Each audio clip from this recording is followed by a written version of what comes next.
નમસ્કાર, પ્રણામ. ફરી એક વખત નર્ચર વિથ નેચર ચેનલમાં આપનું સ્વાગત છે. એના પહેલાં કે આજની જે વાત કરવાની છે એની વાત કરીએ અને સમજીએ એ પહેલાં 8/8/2025ના રોજ લખાયેલું એક દીર્ઘ કાવ્ય અછંદાસ છે, સરળ સમજાઈ જાય એવું છે અને આજના સંદર્ભમાં એ ઉપયોગી છે. એટલે પહેલાં એને માણીએ અને પછી આપણે સમજવાની કોશિશ કરીએ. આજના દિવસ 8/8/2025ના લખાયેલ કાવ્યનું નામ છે પુરુષ ને પ્રકૃતિ. 8ની બસ હતી કચ્છની. પત્ની ને પુત્રવધુ શાળા સાથે ગયા. હું ને પુત્ર ઘરે ચાના વાસણો કર્યા, કપડાં પલાળ્યા, વોશિંગ મશીનમાં નાખ્યા, કચરો વાળ્યો, પોતા કર્યા ઊભા ને છાપું વાંચ્યું, મોબાઈલ મચડ્યો. પુત્રને અસુખ હતું તેથી એપલ ને બબુ પોચું સુધારી દીધું. પાસે જ પુત્રીનું ઘર એટલે જમવાની રાહત હતી. કપડાં સુકાવ્યા, થોડો બહાર ગયો, મોબાઈલ મચડ્યો, ત્યાં 1 વાગી ગયા. જમ્યા, દોહિત્રી સાથે રમ્યા, થોડો આરામ કર્યો, ચા કરી, કપડાં લીધા, વાળ્યા, ગોઠવ્યા. ઢળતી બપોરે વાળંદની દુકાને જવાનું થયું. વાતો કરતા હતા 2-4 જણા. બૈરાન શું કામ હોય, આખો દી ઘરે ને ઘરે, ઈના ઈ કામ, વોકિંગમાં ન જાય. બોલ, કહે કે ઘરકામમાં જ કસરત થઈ જાય. ટ્રમ્પ વધારે ટેરિફ કે 50-100 કરોડનું સ્કેન્ડલ થાય, સોના ચાંદીના ભાવ વધે, સેન્સેક્સ ગબડે, સરકારી ફતવા ફજેતા. લ્યો, બૈરાન કાંઈ ચિંતા?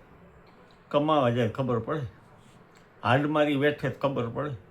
પુષ્પા ઇમ્પોસિબલ ને ક્યોંકિ સાસ ભી કભી બહુ થી એવી સિરિયલ જોયા કરે અને રીલ્સ જોયા કરે ઘરે બેઠા બેઠા. કોઈ જાતની ચિંતા બૈરાન ખરી? હું તો અનુત્તર જ રહ્યો. મને તો વીતી ગઈ ત્યાં. સમજાયું પણ ખરું કે ઘરનું કામ સહેલું નથી, પાછી કદર પણ નહીં.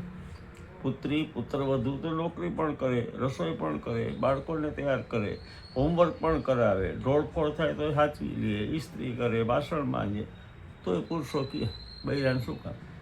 આખો દી ઘરમાં ને ઘરમાં, એની એ સિરિયલ, જાહેરાતની રીલ્સ, ટાપટીપ થઈને રહેવું, બપોરે 2 કલાક સૂઈ પણ જાય. બોલો, બૈરાન કંઈ કામ? ઘરના બધાયના ટેસ્ટ જુદા, તોય તે સાચવી લે. પતિ પાછો મિત્રોને લઈને આવે, એની એ સ્વાગતતા કરે. મિત્રોને લઈને આવે એની સ્વાગતતા કરે.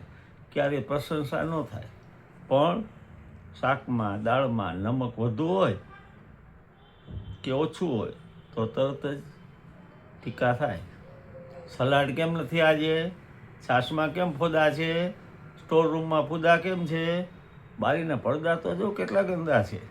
એ આખો દી શું કરો છો? એ સાંભળે ન સાંભળે, દરરોજનું થયું. પુરુષને નહીં સમજાય, માથાકૂટ કરવી નકામે.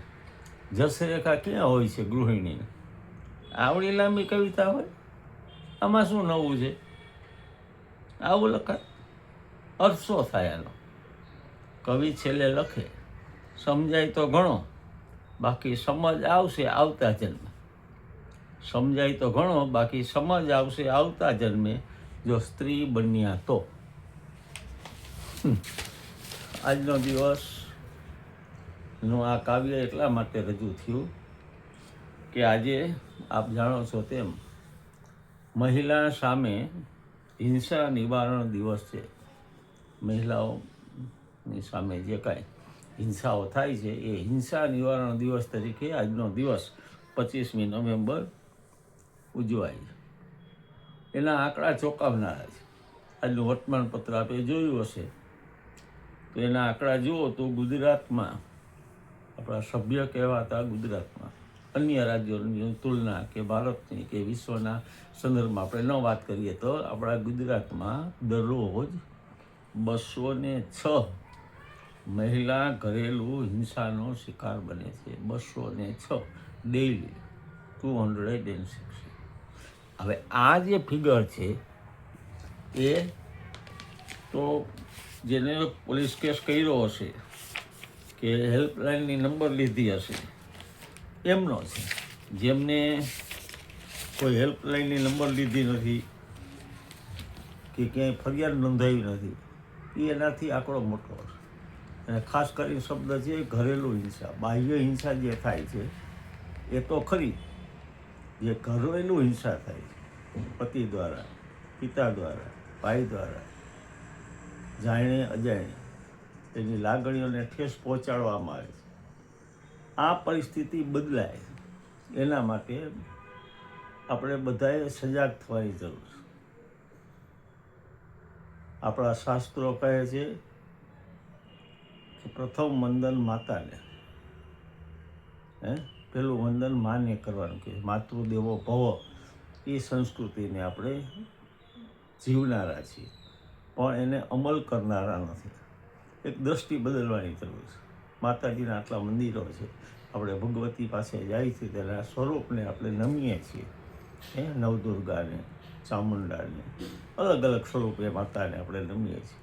એ નમીએ છીએ સારું છે, પણ આપણા ઘરે જે છે દીકરી છે, પત્ની છે, માતા છે, જે સ્વરૂપે આપણી આજુબાજુ છે એને એના સ્વમાનને ઠેસ ન પહોંચે એ રીતનું વર્તન તેનાથી થવું જોઈએ. અને હિંસા તો ન જ થવી જોઈએ. શારીરિક, માનસિક, ભાવનાત્મક અલગ અલગ રીતે હિંસા થતી હોય છે, એને રોકવી જોઈએ. આજના દિવસે રાષ્ટ્રીય મહિલા પંચ દ્વારા એક નંબર જાહેર કરવામાં આવ્યો છે. દરેક બહેનો એમના મોબાઈલમાં સેવ કરી લે. આ નંબર 24 કલાક ટોલ ફ્રી નંબર છે. 24 કલાકમાં ગમે ત્યારે તમે કોઈ મૂંઝવતા પ્રશ્ન હોય તો તમે પ્રશ્ન પૂછી શકશો. સામે કાઉન્સિલર બેઠા હશે, આપણને સમજાવશે, આપણી વિગત રહેશે. કોઈ ઘરેલું હિંસા હોય કે બાહ્ય રીતે કોઈ આપણને કોઈ પણ રીતે ટોર્ચર કરતું હોય ફોનથી કે અલગ કોઈ પણ માધ્યમથી, તો પણ તમે ફરિયાદ કરી શકશો. અને એ લોકો નજીકના પોલીસ સ્ટેશનને તરત જાણ કરશે અને આપને તરત જ મદદ મળશે.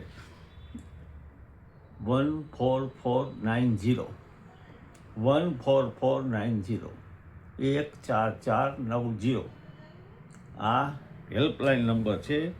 રાષ્ટ્રીય મહિલા પંચ દ્વારા મહિલાઓ માટે ટોલ ફ્રી નંબર છે, તો આને સેવ કરી લેવો. આપણે